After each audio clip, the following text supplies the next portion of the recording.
Well, hello again, everybody. This is John Norris at Trading Perspectives. As always, we have our good friend Sam Clement. Sam, say hello. Hey John, how are you doing? I'm doing very well today, and I hope that you're doing well. Doing fantastic.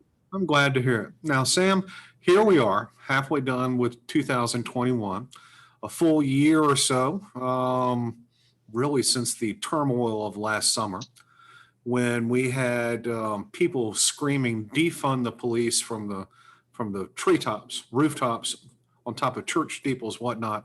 And yet, here we are 12 months later on, and it seems, Sam, that violent crime throughout the country, particularly involving guns and murder, homicide, seems to have really gone up a lot. And in going through some of the more major population centers, it has gone up quite a bit. And Sam, I'm going to ask you, do you think that there is a correlation between the demand for defunding police departments and the increase in violent crimes, or is it just kind of spurious causation? Well, I think it's a little bit of both, kind of correlation and causation, really just due to the overall strife that we're seeing in the world and in our country specifically has pushed people towards the defund police narrative, and also pushed people towards more violent crimes. And so it's kind of both. I think that's kind of the best way to put it in my mind. Sam, it's kind of interesting when you go through some of the crime stats from in some of these cities, including our own here in Birmingham, Alabama. Overall crime rates really aren't significantly higher because nonviolent crimes really have gone down, at least those reported. I wouldn't imagine every time a Walgreens gets knocked over in San Francisco, the cashier is going to call the cops because they know they're not going to do anything about it. But it really is interesting for me to sit here and take a look at this about the shootings and the murder rates in places like Chicago and Los Angeles, New York, and Portland, Oregon, Minneapolis. All these places are experiencing much higher murders and shootings. And in taking a look at things, Sam, the defund the police movement, I think everyone probably viewing the world with rose-colored glasses. But when you take a look at things, ultimately, I would say defunding the police probably isn't a very good idea if you're looking to grow your local economy. Your thoughts on that? Yeah, it's not good if you're trying to grow your economy, and it's not good for your status as a politician if that's the narrative you're trying to run on, because we've seen it time and time again. People who have even kind of hinted towards that narrative in most areas of the country, that has not been wise for them to do, and so it's hard to argue that is smart. Areas that are most impacted by crime typically aren't for this. The areas that have high murder rates and high rates of violence typically don't want less police. There's bad instances of police maybe in some of those areas, but typically, and we've seen it voting again. We saw it in the New York mayor race for the Democrats that was kind of finished up yesterday. That's not really what people want. The candidates where defunding the police was the big narrative, and that wasn't a huge part of the New York race. Morales was the only candidate really pushing that, but they voted, and the guy who won, Eric Adams, was the strongest supporter of the police, a former police officer himself. Well, Sam, what is the disconnect between some of these officials and people running for office? What is the disconnect between their worldview and that of the average person walking around the streets? If people don't really want to defund the police, why is this even a thing? I don't know. I don't know.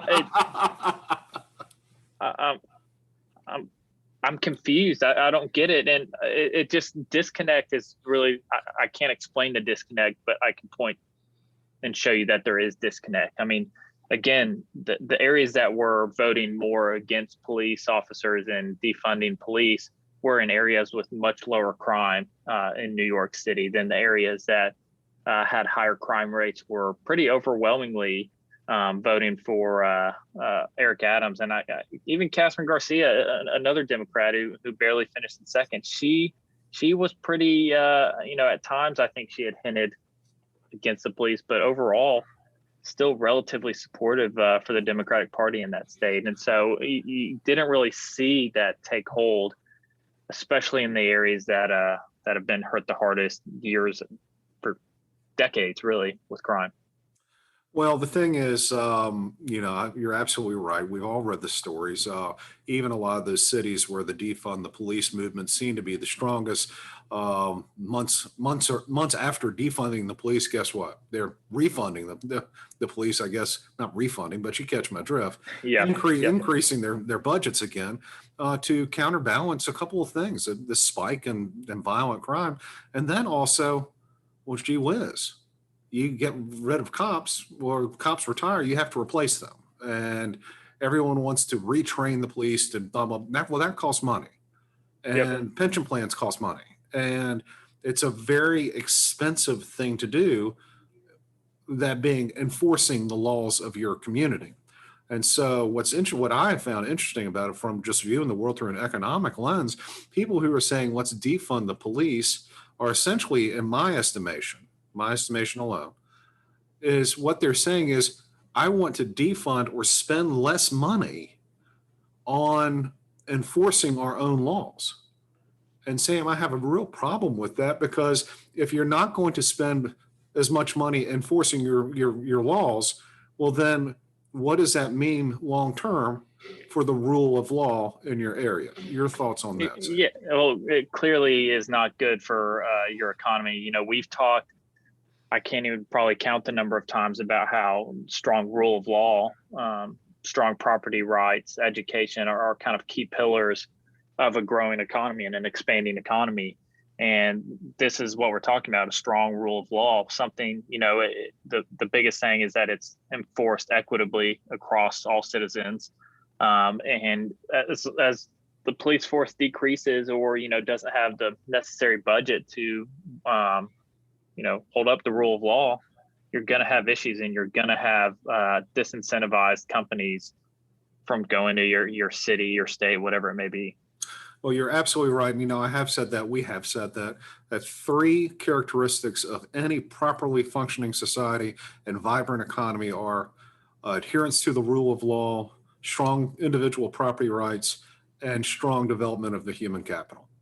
Period. You have those things, you're going to have a successful locality or economy, whatever you want to call it. You're going to be successful.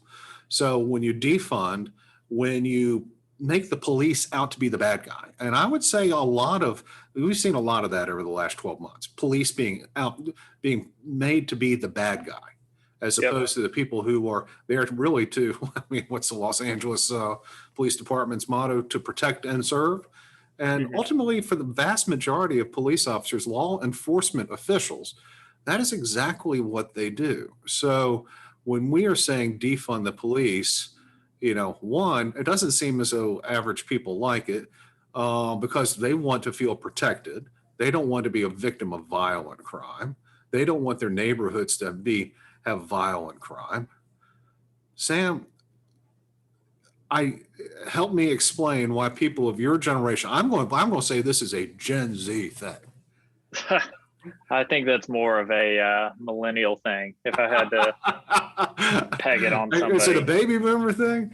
Maybe. What do you think of the future of the defund the police movement in the United States? Or are people just going to get just so fed up about it that they just say, come on, let's go? Well, what I've seen, and what kind of scares me maybe the most is, what in life, with anything, once you point something out, or once you notice something in the world, you start to see it a lot more, right?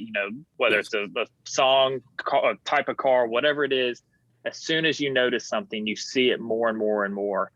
And, when people start screaming, police are bad, defund the police, it explodes that narrative anytime any incident happens. And a lot of those incidents, police officers are probably in the wrong, and I'm not getting into anything specific, but it just expands that narrative well past where it needs to be expanded to. And I think, that's probably, I think, what maybe scares me the most is just that's part of why you've seen cops retire.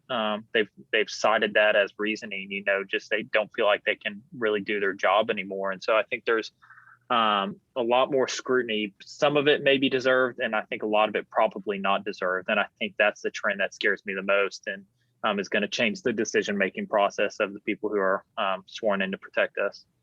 Well, Sam, you bring up a good point. You kind of touch on it that um, that the perception of crime often leads to more crime. If you catch my drift, Yep. if once you start noticing it and once you start thinking this is the case, then ultimately, oftentimes, it's a self-fulfilling prophecy. When you take a look at just sort of those areas of town where you don't want to be at night, there's probably not any crime there as much as we think there is, but the perception of crime leads us to believe that there truly is much more crime than there actually is, and that's bad for economies, and that's bad for societies. So if I'm on the outside looking in a place like Minneapolis or Seattle, Portland, some of these other places that have really, I think, my estimation, the strongest defund the police movements, how I'm viewing the world or how I'm viewing them is these places aren't safe. Yep. And if they're not safe or not as safe as they once were, something, Sam, I don't want to go there. Right. I don't want to do business there.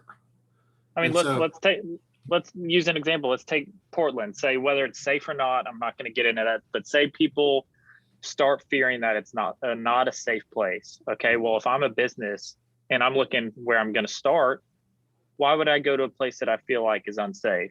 And again, I'm not arguing whether it is or not, but if the general consensus is that a place is not safe, why would businesses go and throw money into the city and try and grow this city and grow their business in this city? Why wouldn't they go somewhere that they feel safer and they feel it has a better economic environment for their business? And that's the snowball effect that you were hitting on and I was talking about too. And economies are kind of built on snowball effects, and just like you said, perception becomes reality, and it's a very logical process and snowball that you see a lot of times with this defunding the police narrative and lots of other narratives too. Well, I mean, you're absolutely right. And a lot of these cities, really, a lot of our major population centers are so heavily reliant on tourist dollars. While San Francisco has a huge tech industry, you can't understate the amount of money tourists bring into San Francisco. Yep. You can't understate the amount of money tourists bring into a place like Portland, which I've never been to Portland, but by all accounts, it's a beautiful city. I mean, I've heard nothing but great things about Portland, with the exception of the last 12 to 18 months. New York City obviously has a huge tourism industry. Chicago has a huge tourism industry. So an increase in violent crime in particular, I mean, it's not whether or not, people drunk driving arrest or something like that. What do I care about that, truthfully, in Chicago? But when I'm reading about number of people being shot over the weekend and I'm seeing, big defund the police movements and people decrying their police departments, it makes me really not want to go there, as I've already mentioned. And so, as you said, the perception of crime leads to crime. So when I'm sitting here looking at New York City crime statistics, no,